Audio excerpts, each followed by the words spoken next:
there's one thing driven into new deck builders' minds, it's that every deck you play needs ramp. Usually around 8 to 12 pieces is the general baseline I see floating around. It's just a necessary box you need to check alongside removal, draw, protection, and game plan cards. But what if I told you that's not actually true?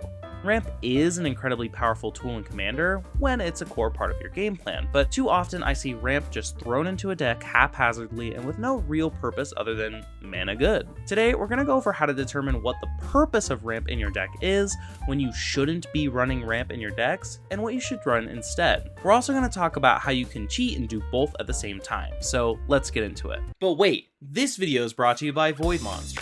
VoidMonster.org is an online shop started by magic artist Forrest Mel. Every month there's a new drop on Void Monster, and this month is the coolest month yet because it is the Platinum Star drop. Inspired by a really cool anime you might have seen called, I can't tell you, I can't say it. Let me strike a pose for no reason. Each drop every month is only available for pre-order, so go to the link in the description, click on that, and pre-order now. For the next week, it'll be available, and then after this date, I don't remember, after this date, it won't be available anymore, so you gotta pick it up now. The drop comes with a playmat, deck box, card sleeves, and a hoodie, which is sick. Look at this hoodie. I'm just gonna put it right here. Boom! Are you looking at the hoodie? I'll have my stand show you all the products right now. Nicer, very nicer. Silver Sphere Sprint, don't run to the description. Pre-order right now in the description. Use my link in the description. Thank you, Void Monster, for sponsoring the video. Back to the video.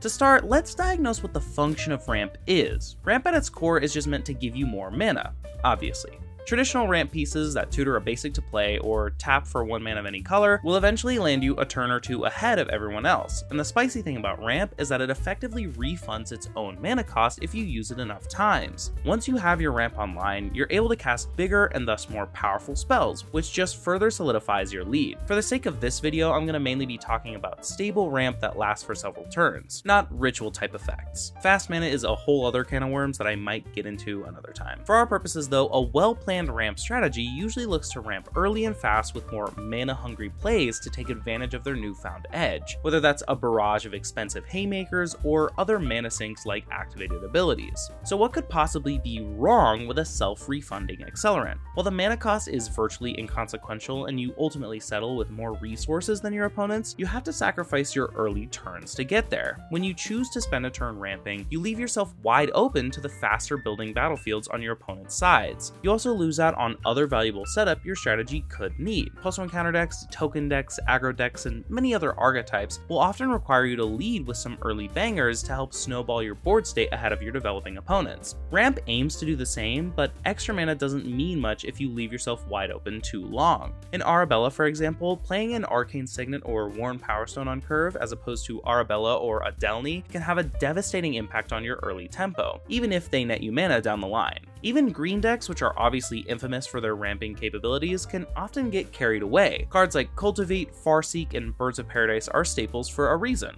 They're the most efficient spells at their mana costs, but some decks value other areas of efficiency over mana efficiency. If you dump out your hand too fast, it's easy to run out of gas. Imagine instead if each of these were core pieces that gave you dynamic options later in the game. That leads to the other sacrifice of ramp: card advantage. Barring special exceptions like Tatyova, each ramp card in your hand comes at the price of one spell that could have been something more useful. An easy way to picture this is to imagine each ramp card in your hand is a land, simply a resource to help you play spells. Suddenly, that Soul Ring Signet start, while extremely satisfying, doesn't really look so hot. I know you've been in this scenario where you or someone next to you keep one of these crazy acceleration hands, dump everything on turns 1 and 2, and sit back and say, yeah, I got nothing after that. The dopamine rush of playing everything super fast is definitely a worthy high. Trust me, I get it. But it fades pretty quick when you see everyone else actually playing while you top deck useless cards back to back. In this way, ramp creates a sort of card disadvantage for yourself. You sacrifice potential spells to be ahead in resources.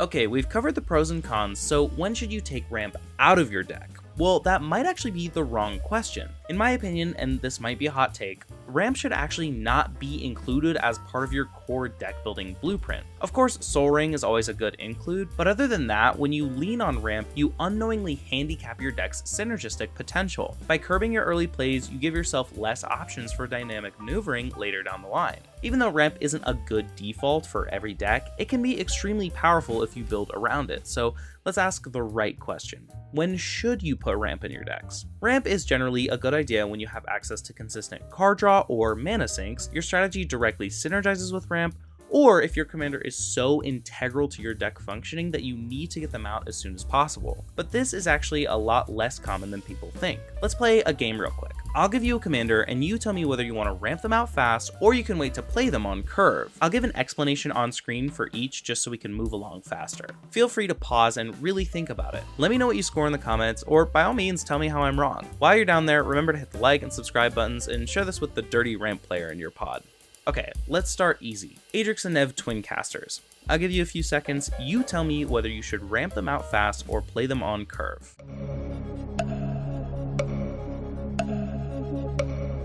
Adrix and Nev should likely be ramped out. Alright, what about Kamiz Obscura Oculus?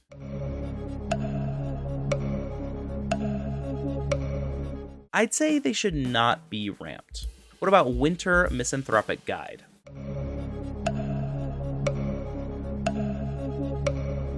Another one we really don't want to ramp out quickly, Aminato Veil Piercer.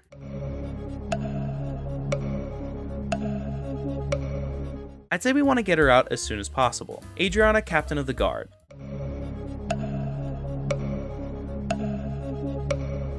She's a good finisher, so we definitely don't want to ramp her out. Finally, what about Troyan Gusty Explorer?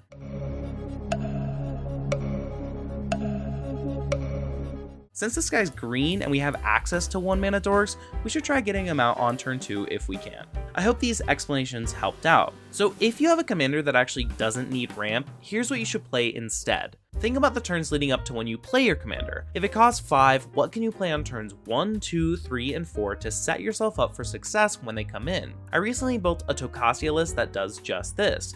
Tocasia says creatures in control have vigilance and can tap to surveil 1, so the deck is packed full of ways to get out as many bodies on turns 1 through 3, so when we play her, we can immediately start digging for valuable engines and throwing various permanents into grave for reanimation. If instead we had 2-drop ramp and played Tocasia on turn 3, we would likely only have maybe 1 creature out, and then we could play more creatures on turn 4, but then they wouldn't have haste so you couldn't tap them to surveil, and it would just be a whole nightmare. I'll leave a link to the list in the description if you're curious. If after all this you're still dead set on keeping ramp in your decks, even though it definitely shouldn't be there, let me at least tell you how to do it right. To mitigate the lack of early board, you can either play mana dorks to give yourself some early blockers in a pinch, or pair your ramp with really efficient removal. What I mean by efficient are either 1 mana instants you can play with your new rock so you aren't caught with your pants down, or higher costed spells that you play after ramping to eliminate all threats at once.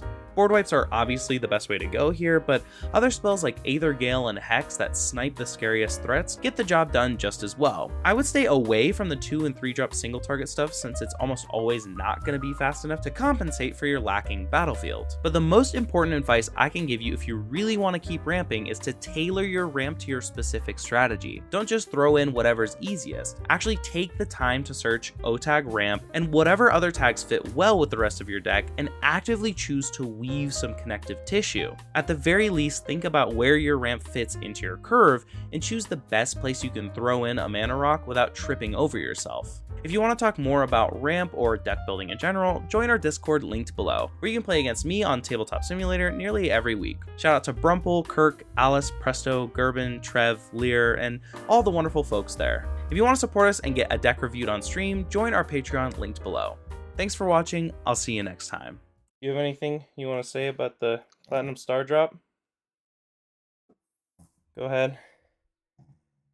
He's Uggy. Legally distinct Uggy.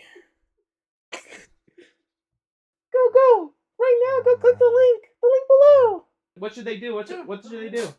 Tell them. Yeah. Tell them. And what else? Tell them. What else? Tell them. Good boy. Good boy. Okay.